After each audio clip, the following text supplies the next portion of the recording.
आप सभी को हमारे YouTube चैनल ऋषि स्टडी पॉइंट में बहुत बहुत स्वागत है। आज हम लोग क्लास 9 के 29 जून को होने वाले साइंस के वीकली टेस्ट के कुछ महत्वपूर्ण सवालों को देखेंगे। आज के हमारे इस सेट में जितने भी क्वेश्चन हैं आप लोगों के एग्जाम के दृष्टिकोण से बहुत ही महत्वपूर्ण होगा, इसीलिए आज के हमारे इस वीडियो को आप लोग शुरू से अंत तक देखें और हाँ, अच्छा लगे तो अपने दोस्तों को भी ज़्यादा से ज़्यादा शेयर करें। तो चलिए दोस्तों, अब देर न करके एक एक करके उन सभी क्वेश्चनों को देखते हैं। आज का हमारा पहला क्वेश्चन कह रहा है कि निम्नलिखित में से कौन पदार्थ है। पहला ऑप्शन है स्नेह, दूसरा ऑप्शन है गंध, तीसरा ऑप्शन है घृणा या चौथा ऑप्शन है वायु। तो इनमें से जो वायु है वह एक पदार्थ है, इसीलिए इसका सही जवाब होगा ऑप्शन नंबर डी, वायु। हमारा अगला क्वेश्चन कह रहा है कि निम्नलिखित में कौन पदार्थ है। पहला ऑप्शन है गंध, दूसरा ऑप्शन है ठंडा, तीसरा ऑप्शन है प्रेम या चौथा ऑप्शन है ठंडा पेय। तो इनमें से जो ठंडा पेय है वह एक पदार्थ है, इसीलिए इसका सही जवाब होगा ऑप्शन नंबर डी, ठंडा पेय यानी ठंडा पानी। हमारा अगला क्वेश्चन कह रहा है कि अगरबत्ती की सुगंध आपको दूर से ही मिलती है, इससे पदार्थ के कण के किस गुण का पता चलता है। पहला ऑप्शन है पदार्थ के कण बहुत छोटे होते हैं, दूसरा ऑप्शन है पदार्थ के कणों के बीच रिक्त स्थान होती हैं, तीसरा ऑप्शन है पदार्थ के कण एक दूसरे को आकर्षित करती हैं या चौथा ऑप्शन है पदार्थ के कण निरंतर गतिशील होती हैं। यह गुण पदार्थ के कण के निरंतर गतिशील करने से होती है, इसीलिए इसका सही जवाब होगा ऑप्शन नंबर डी, पदार्थ के कण निरंतर गतिशील होती है। हमारा अगला क्वेश्चन नंबर 4 कह रहा कि शरबत बनाते समय पानी में चीनी मिलाने पर चीनी पानी में मिल जाता है, यह पदार्थ के कणों के किस गुण को दर्शाती है। पहला ऑप्शन है पदार्थ के कणों के बीच रिक्त स्थान होता है, दूसरा ऑप्शन है पदार्थ गतिशील होता है, तीसरा ऑप्शन है पदार्थ के कण एक दूसरे को आकर्षित करती है या चौथा ऑप्शन है इनमें से कोई नहीं। तो शरबत बनाते समय पानी में चीनी मिलाने पर चीनी पानी में मिल जाती है या पदार्थ के बीच रिक्त स्थान के कारण होती हैं, इसीलिए इसका सही जवाब होगा ऑप्शन नंबर ए, पदार्थ के कणों के बीच रिक्त स्थान होती हैं। हमारा अगला क्वेश्चन कह रहा है कि एक स्वस्थ मनुष्य के शरीर का तापमान होता है। पहला ऑप्शन है 97 डिग्री फ़ारेनहाइट, दूसरा ऑप्शन है 98 डिग्री फ़ारेनहाइट, तीसरा ऑप्शन है 98.6 डिग्री फ़ारेनहाइट या चौथा ऑप्शन है 100 डिग्री फ़ारेनहाइट। तो एक स्वस्थ मनुष्य के शरीर का तापमान फ़ारेनहाइट में 98.6 डिग्री फ़ारेनहाइट होती है, इसीलिए इसका सही जवाब होगा ऑप्शन नंबर सी। हमारा अगला क्वेश्चन कह रहा है कि एक स्वस्थ मनुष्य का तापमान होता है। पहला ऑप्शन है 37 डिग्री सेल्सियस, दूसरा ऑप्शन है 42 डिग्री सेल्सियस, तीसरा ऑप्शन है 32 डिग्री सेल्सियस या चौथा ऑप्शन है 40 डिग्री सेल्सियस। तो एक स्वस्थ मनुष्य का तापमान डिग्री सेल्सियस में 37 डिग्री सेल्सियस होती है, इसीलिए इसका सही जवाब होगा option number A, 37 degree Celsius. हमारा अगला क्वेश्चन कह रहा है कि प्राकृतिक में कौन सा पदार्थ ठोस, द्रव और गैस तीनों अवस्थाओं में पाई जाती है। पहला ऑप्शन है ऑक्सीजन, दूसरा नाइट्रोजन, तीसरा हाइड्रोजन या चौथा जल। तो प्राकृतिक में जल एक ऐसा पदार्थ है जो ठोस, द्रव और गैस तीनों अवस्था में पाई जाती है, इसीलिए इसका सही जवाब होगा ऑप्शन नंबर डी, जल। हमारा अगला क्वेश्चन कह रहा है कि पदार्थ की किस अवस्था में अंतराणु बल प्रबलतम होता है। पहला ऑप्शन है ठोस, दूसरा ऑप्शन है द्रव, तीसरा ऑप्शन है गैस या चौथा ऑप्शन है इनमें से कोई नहीं। तो पदार्थ की ठोस अवस्था में अंतराणु बल प्रबलतम होती हैं, इसीलिए इसका सही जवाब होगा ऑप्शन नंबर ए, ठोस। हमारा अगला क्वेश्चन नंबर 9 कह रहा है कि निम्नलिखित में सबसे कम घनत्व किसका है। पहला ऑप्शन है पानी, दूसरा ऑप्शन है लोहा, तीसरा ऑप्शन है रुई या चौथा ऑप्शन है शहद।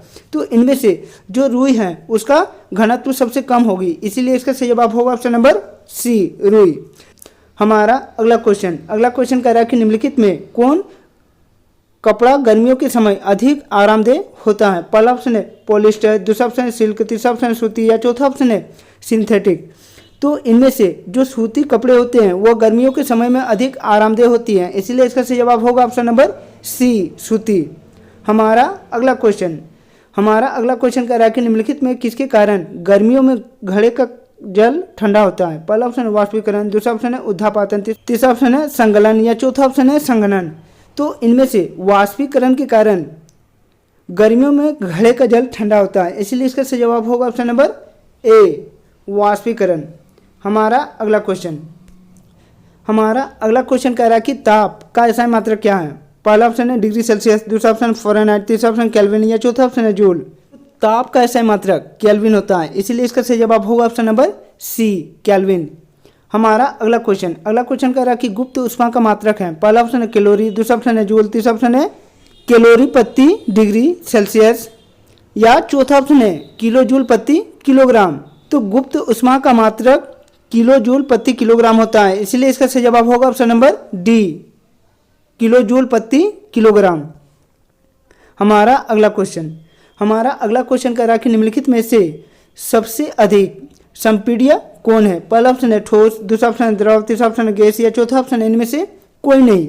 तो इनमें से जो गैस है उसका संपीड़न सबसे अधिक है, इसलिए इसका सही जवाब होगा ऑप्शन नंबर सी, गैस। हमारा नेक्स्ट क्वेश्चन कह रहा है कि 1 कैलोरी बराबर होता है। पहला ऑप्शन है 1 जूल, दूसरा ऑप्शन है 4.18 जूल, तीसरा ऑप्शन है 0.24 जूल या चौथा ऑप्शन है इनमें से कोई नहीं। तो 1 कैलोरी 4.18 जूल के बराबर होता है, इसलिए इसका सही जवाब होगा ऑप्शन नंबर बी। हमारा अगला क्वेश्चन कह रहा है कि द्रव अवस्था में परिवर्तित हुए बिना ठोस अवस्था से सीधे गैस और वापस ठोस में बदलने की प्रक्रिया को कहते हैं। पहला ऑप्शन है ऊर्ध्वपातन, दूसरा ऑप्शन है वाष्पीकरण, तीसरा ऑप्शन है संगलन या चौथा ऑप्शन है विसरण। तो द्रव अवस्था में परिवर्तन हुए बिना ठोस अवस्था से सीधे गैस और वापस ठोस में बदलने की प्रक्रिया को हम लोग ऊर्ध्वपातन बोलते हैं, इसीलिए इसका सही जवाब होगा ऑप्शन नंबर ए, ऊर्ध्वपातन। हमारा अगला क्वेश्चन कह रहा है कि क्वथनांक से कम ताप पर द्रव के वाष्प में परिवर्तन होने की प्रक्रिया को कहा जाता है। पहला ऑप्शन है ऊर्ध्वपातन, दूसरा ऑप्शन है वाष्पीकरण, तीसरा ऑप्शन है संगलन या चौथा ऑप्शन है गलन। क्वथनांक से कम ताप पर द्रव के वाष्प में परिवर्तन होने की प्रक्रिया को हम लोग वाष्पीकरण कहते हैं, इसीलिए इसका सही जवाब होगा ऑप्शन नंबर बी, वाष्पीकरण। हमारा अगला क्वेश्चन कह रहा है कि 0 डिग्री सेल्सियस बराबर होता है। पहला ऑप्शन है 100 केल्विन, दूसरा ऑप्शन 273 केल्विन, तीसरा ऑप्शन 300 केल्विन या चौथा ऑप्शन है 0 केल्विन। तो 0 डिग्री सेल्सियस 273 केल्विन के बराबर होता है, इसीलिए इसका सही जवाब होगा ऑप्शन नंबर बी, 273 केल्विन। हमारा अगला क्वेश्चन नंबर 19 कह रहा है कि गर्म भोजन या इंद्र की गंध दूध तक किस कारण से फैल जाती है? पहला ऑप्शन है विसरण, दूसरा ऑप्शन है संगलन, तीसरा ऑप्शन वाष्पन या चौथा ऑप्शन है द्रवण। तो गर्म भोजन या इंद्र की गंध दूध तक विसरण के कारण फैल जाती है, इसीलिए इसका सही जवाब होगा ऑप्शन नंबर ए, विसरण। हमारा अगला क्वेश्चन कह रहा है कि 0 डिग्री सेल्सियस पर जल की भौतिक अवस्था क्या होगी? पहला ऑप्शन है विलयन, दूसरा ऑप्शन है तरल, तीसरा ऑप्शन है गैस या चौथा ऑप्शन है ठोस। तो 0 डिग्री सेल्सियस पर जल की भौतिक अवस्था ठोस होती है, इसीलिए इसका सही जवाब है ऑप्शन नंबर डी, ठोस। हमारा अगला क्वेश्चन कह रहा है कि कप की अपेक्षा प्लेट में चाय का तापमान होता है। पहला ऑप्शन है अधिक, दूसरा ऑप्शन है कम, तीसरा ऑप्शन है बराबर या चौथा ऑप्शन है इनमें से कोई नहीं। तो कप की अपेक्षा प्लेट में चाय का तापमान कम होता है, इसलिए इसका सही जवाब है ऑप्शन नंबर बी, कम। हमारा अगला क्वेश्चन कह रहा है कि किसी तत्व के द्रव्यमान प्रति इकाई आयतन को कहा जाता है। पहला ऑप्शन है घनत्व, दूसरा ऑप्शन है तरलता, तीसरा ऑप्शन है दृढ़ता या चौथा ऑप्शन है द्रव्यमान। तो किसी तत्व के द्रव्यमान प्रति इकाई आयतन को हम लोग घनत्व कहते हैं, इसीलिए इसका सही जवाब है ऑप्शन नंबर ए, घनत्व। हमारा अगला क्वेश्चन कह रहा है कि गैस का द्रव में परिवर्तन कहलाता है। पहला ऑप्शन गैसीकरण, दूसरा ऑप्शन ऊर्ध्वपातन, तीसरा ऑप्शन संगलन या चौथा ऑप्शन है जमना। तो गैस का द्रव में परिवर्तन होना संगणन कहलाता है, इसीलिए इसका सही जवाब है ऑप्शन नंबर सी, संगणन। हमारा अगला क्वेश्चन नंबर 24 कह रहा है कि द्रव से वाष्प में बनने की प्रक्रिया कहलाती है। पहला ऑप्शन है संगणन, दूसरा ऑप्शन है जमना, तीसरा ऑप्शन है वाष्पन या चौथा ऑप्शन है ऊर्ध्वपातन। तो द्रव से वाष्प बनने की प्रक्रिया को हम लोग वाष्पन कहते हैं, इसलिए इसका सही जवाब है ऑप्शन नंबर सी, वाष्पन। हमारा अगला क्वेश्चन कह रहा है कि 25 डिग्री सेल्सियस पर जल की भौतिक अवस्था क्या होगी? पहला ऑप्शन है ठोस, दूसरा ऑप्शन है द्रव, तीसरा ऑप्शन गैस या चौथा ऑप्शन है विलयन। तो 25 डिग्री सेल्सियस पर जल की भौतिक अवस्था द्रव होती है, इसीलिए इसका सही जवाब है ऑप्शन नंबर बी, द्रव। हमारा अगला क्वेश्चन कह रहा है कि 100 डिग्री सेल्सियस पर जल की भौतिक अवस्था क्या होगी। पहला ऑप्शन है ठोस, दूसरा ऑप्शन द्रव, तीसरा ऑप्शन वाष्प या चौथा ऑप्शन इनमें से कोई नहीं। तो 100 डिग्री सेल्सियस पर जल की भौतिक अवस्था वाष्प में होती है, इसीलिए इसका सही जवाब है ऑप्शन नंबर सी, वाष्प। हमारा अगला क्वेश्चन कह रहा है कि शुष्क बर्फ का रासायनिक नाम है। पहला ऑप्शन है ठोस CO2, दूसरा ऑप्शन है ठोस बर्फ, तीसरा ऑप्शन है ठोस SO2 या चौथा ऑप्शन है ठोस NH3। तो शुष्क बर्फ का रासायनिक नाम ठोस CO2 होती है, इसीलिए इसका सही जवाब है ऑप्शन नंबर ए, ठोस CO2। अगला क्वेश्चन कह रहा है कि जब वाष्प संघनित होता है तो पहला ऑप्शन है यह ऊष्मा अवशोषित करती है, दूसरा ऑप्शन है यह ऊष्मा उत्सर्जित करती है, तीसरा ऑप्शन है उसका तापमान बढ़ जाता है या चौथा ऑप्शन है उसका तापमान घट जाता है। तो जब वाष्प संघनित होती है तब उसका तापमान घट जाती है, इसीलिए इसका सही जवाब है ऑप्शन नंबर डी। हमारा अगला क्वेश्चन कह रहा है कि गैस के कणों के बीच आकर्षण बल होता है। पहला ऑप्शन है अधिक, दूसरा ऑप्शन है कम, तीसरा ऑप्शन है अत्यधिक या चौथा ऑप्शन इनमें से कोई नहीं। तो गैस के कणों के बीच आकर्षण बल कम होती है, इसीलिए इसका सही जवाब है ऑप्शन नंबर बी, कम। हमारा अगला क्वेश्चन कह रहा है कि गर्म करने पर गैस का आयतन पहला ऑप्शन है बढ़ता है, दूसरा ऑप्शन है घटता है, तीसरा ऑप्शन है अपरिवर्तित रहता है या चौथा ऑप्शन इनमें से कोई नहीं। तो गर्म करने पर गैस का आयतन बढ़ती है, इसीलिए इसका सही जवाब है ऑप्शन नंबर ए, बढ़ता है।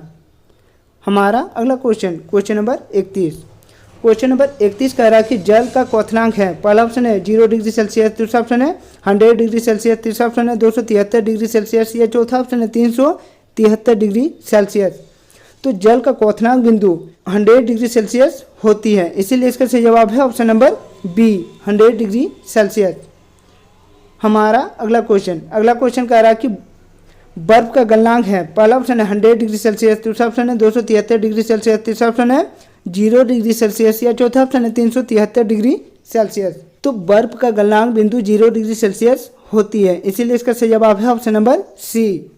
हमारा अगला क्वेश्चन कह रहा है कि 300 केल्विन तापमान बराबर है। पहला ऑप्शन 27 डिग्री सेल्सियस, दूसरा ऑप्शन 25 डिग्री सेल्सियस, तीसरा ऑप्शन 200 डिग्री सेल्सियस या चौथा ऑप्शन 273 डिग्री सेल्सियस।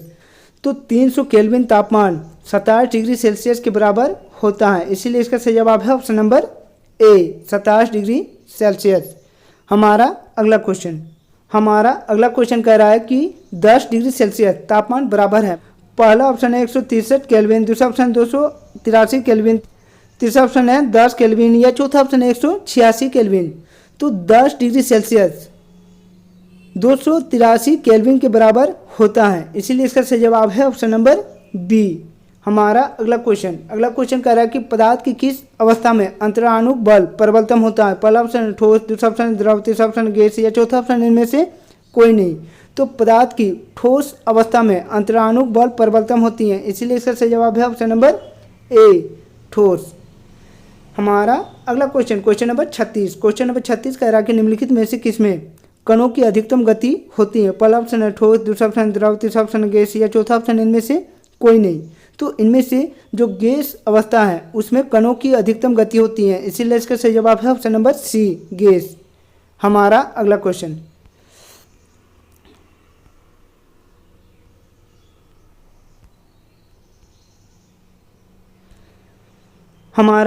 क्वेश्चन कह रहा है कि निम्नलिखित में द्रव अवस्था में कौन निश्चित है। पहला ऑप्शन है आकार, दूसरा ऑप्शन है वेग, तीसरा ऑप्शन घनत्व या चौथा ऑप्शन है आयतन। तो द्रव में आयतन निश्चित होती है, इसीलिए इसका सही जवाब है ऑप्शन नंबर डी, आयतन। हमारा अगला क्वेश्चन कह रहा है कि निम्नलिखित में द्रव में कौन अनिश्चित है। पहला ऑप्शन है घनत्व, दूसरा ऑप्शन है आकार, तीसरा ऑप्शन है आयतन या चौथा ऑप्शन है द्रव्यमान। तो द्रव में आकार अनिश्चित होती है, इसीलिए इसका सही जवाब है ऑप्शन नंबर बी, आकार। हमारा अगला क्वेश्चन नंबर 39 कह रहा है कि दो विभिन्न पदार्थों के कणों का स्वतः मिलना कहलाता है। पहला ऑप्शन है विसरण, दूसरा ऑप्शन है वाष्पीकरण, तीसरा ऑप्शन है घुलना या चौथा ऑप्शन है संपीड़न। तो दो विभिन्न पदार्थों के कणों का स्वतः मिलना विसरण कहलाता है, इसीलिए इसका सही जवाब है ऑप्शन नंबर ए, विसरण।